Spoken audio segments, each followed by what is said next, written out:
Hello, আসসালামু আলাইকুম viewers. আশা করি সবাই ভালো আছেন। আহ, আজকে আমি আপনাদের যে বিষয়টি দেখাবো সেটি হচ্ছে গুগল শিট নিয়ে। যারা একদম বিগিনার, গুগল শিট সম্পর্কে কিছুই জানেন না, তাদের জন্য আজকের এই ভিডিওটি। তো ভিউয়ার্স, চলুন আমরা সরাসরি ভিডিওতে চলে যাই। তো আমরা এখন গুগল শিটে কিভাবে ঢুকবো সেটা আমরা আগে দেখে নেই। তো তার জন্য আমাদের যে কোনো একটি ব্রাউজার ওপেন করে নিতে হবে। দেন ভিউয়ার্স, এখানে আমরা লিখে সার্চ দিব গুগল শিট।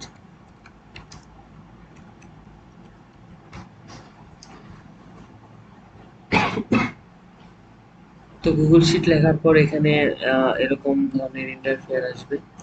তো এখান থেকে গুগল শিট সাইন ইন যে অপশনটি আছে, যে লিঙ্কটি আছে, আমরা এই লিঙ্কে প্রবেশ করব। তো এই লিঙ্কে প্রবেশ করার আগে আমি আপনাদের আরো একটি বিষয় জানিয়ে দিই, সেটি হচ্ছে আপনাদের গুগল শিটে প্রবেশ করতে হলে অবশ্যই আপনার যে কোনো মেইলে লগ ইন থাকা লাগবে। আপনার ব্রাউজারটি যে কোনো একটি মেইলে লগ ইন থাকা লাগবে। তো ভিউয়ার্স, আমরা এখান থেকে চলে যাই গুগল শিট সাইন ইনে। তো এখানে যাওয়ার পর এরকম একটি ইন্টারফেয়ার আসবে। আসার পর এখান থেকে আপনি কি ধরনের শীট নিতে চান। তো এখানে কিছু ক্যাটাগরি দেওয়া আছে, যেমন এখানে আছে to do list, annual budget, then monthly budget, then Google financial investment, then annual calendar. তো এখান থেকে আপনি চাইলে এই লিস্টগুলো নিয়ে কাজ করতে পারেন, বা এখান থেকে যদি আপনি আরো টেমপ্লেট পেতে চান, তো তার জন্য দেখতে পাচ্ছেন যে এখানে আরো অনেক ধরনের টেমপ্লেট আছে। তো ক্যালেন্ডার 2021, 20, 19 বা শিডিউল, আপনি এই ধরনের শিটগুলো ওপেন করতে পারেন, তাহলে আপনাদের আপনাদের একটি ডেমো থিম পেয়ে যাবেন। তো এখান থেকে আরো অনেকগুলো আছে, আপনারা এইগুলো একটু দেখে নিতে পারেন। দেন এখানে আছে অ্যাটেন্ডেন্স, গ্রেড বুক, অ্যাসাইনমেন্ট ট্র্যাকার। আর যদি আপনি নিজে নিজে কোনো শিট ক্রিয়েট করতে চান, তো তার জন্য আপনাকে যে কাজটি করতে হবে সেটি হচ্ছে আপনাকে একটি ব্ল্যাঙ্ক শিট নিতে হবে। তো ভিউয়ার্স, আমরা যেহেতু আজকে নিজে নিজে একটি শিট ক্রিয়েট করব, তো এখান থেকে আমরা একটি ব্ল্যাঙ্ক শিট নেব। তো তার জন্য আমাদের যে কাজটি করতে হবে সেটি হচ্ছে এই যেখানে যে ব্ল্যাঙ্ক লেখা যে অপশনটি আছে, আমরা এখানে ক্লিক করব। তো নেওয়ার পর এখানে আমাদের একটি ব্ল্যাঙ্ক শিট অলরেডি ওপেন হয়ে গেছে। তো গুগল শিটে ঢোকার পর আপনাদের সামনে এমন একটি ইন্টারফেয়ার আসবে। দেন আপনাদের যে কাজটি করতে হবে সেটি হচ্ছে আপনাদের এই শিটটিতে একটি নেম দিতে হবে। তো আপনারা নেমটি কোথা থেকে দিবেন? তো এই যে এখানে যে স্প্রেডশিট লেখা অপশনটি আছে, এখানে গিয়ে আপনি একটি ক্লিক করার পর ব্যাকস্পেস চাপবেন। দেন এখান থেকে আপনি আপনার শিটের নাম দিয়ে দিবেন। তো আমি এখানে দিচ্ছি মাই ফার্স্ট ওয়ার্ক।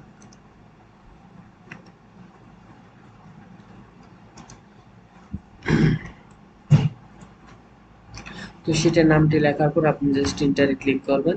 তো এখানে অটোমেটিক সেভ টু ড্রাইভ হয়ে যাবে, আপনার কোনো কিছু সেভ করতে হবে না, আপনি জাস্ট আপনার ডাটাগুলো এখানে বসাবেন। গুগল শিট অটোমেটিক আপনার ডাটাগুলো সেভ করে নেবে।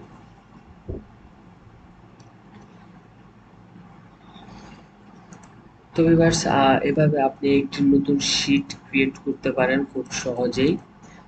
দেন এখান থেকে আপনি যদি কয়েকটি শিট একসাথে ওপেন করতে চান, তাহলে যে কাজটি করতে হবে, এই যে এখানে নিচে দেখতে পাচ্ছেন যে অ্যাড শিট লেখা আছে। তো আপনি এখান থেকে জাস্ট অ্যাড শিটে ক্লিক করবেন। তো ভিউয়ার্স, দেখতে পাচ্ছেন যে এই যে শিট 1 একটি শিট হয়েছে, এন্ড দেন শিট 2 তে একটি শিট হয়েছে, অর্থাৎ আপনার একটি শিটের মধ্যে অনেকগুলো শিট আপনি ক্রিয়েট করতে পারবেন। তো ধরেন এখানে আমি লিখলাম মাই ফার্স্ট,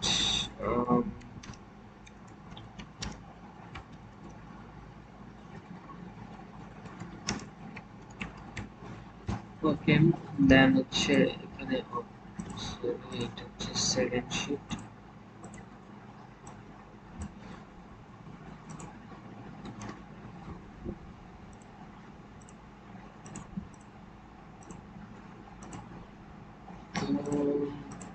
তো ভিউয়ার্স, দেখতে পাচ্ছেন আমি এই শিটটি লিখেছি মাই ফার্স্ট শিট।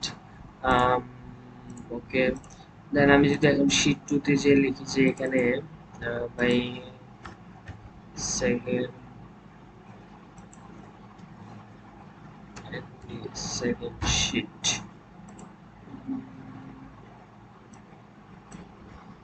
তো এখান থেকে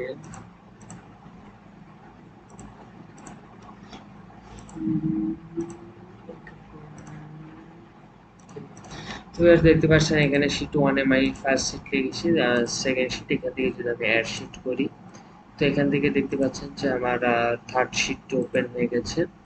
তো এখানে আমি চাইলে আরেকটি শিট লিখে দিই এখানে।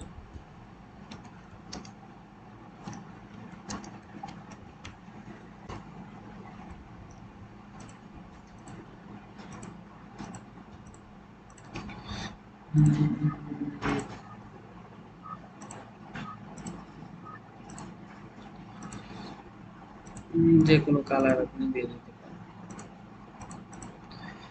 তো এইভাবে আপনি শীটগুলো নিয়ে নেবেন, একটি দুটি তিনটি, এই যে নিচে যে অপশন আছে sheet one, sheet two, sheet three, আপনি চাইলে এখান থেকে এই শীটগুলোর নামও রিনেম করে দিতে পারেন। তো তার জন্য এখান থেকে যে আপনার জাস্ট এখানে রিনেমে যাবেন, দেন এখানে আপনি চেঞ্জ করে দিবেন। এখানে দিলাম মাই দিয়ে একটি শীট দিলাম, শীট টুতে দিলাম, এখানে সাপোজ ধরেন নেম ফার্স্ট দিলাম, দেন এটা এখানে আমি দিলাম হচ্ছে থার্ড। তো এইভাবে আপনি বিভিন্ন শীট ওপেন করতে পারেন। তো ভিউয়ার্স, আশা করি আমার ভিডিওটি আপনাদের ভালো লেগেছে। আহ, আপনারা বুঝতে পেরেছেন কিভাবে একটি শীট নেবেন, কিভাবে একটি শীট ওপেন করবেন, একটি শীট থেকে আপনারা কিভাবে আরো কয়েকটি শীট ওপেন করবেন। তো ভিউয়ার্স, ভিডিওটি ভালো লাগলে অবশ্যই লাইক এবং সাবস্ক্রাইব করে দিবেন। ধন্যবাদ সবাইকে। আসসালামু আলাইকুম।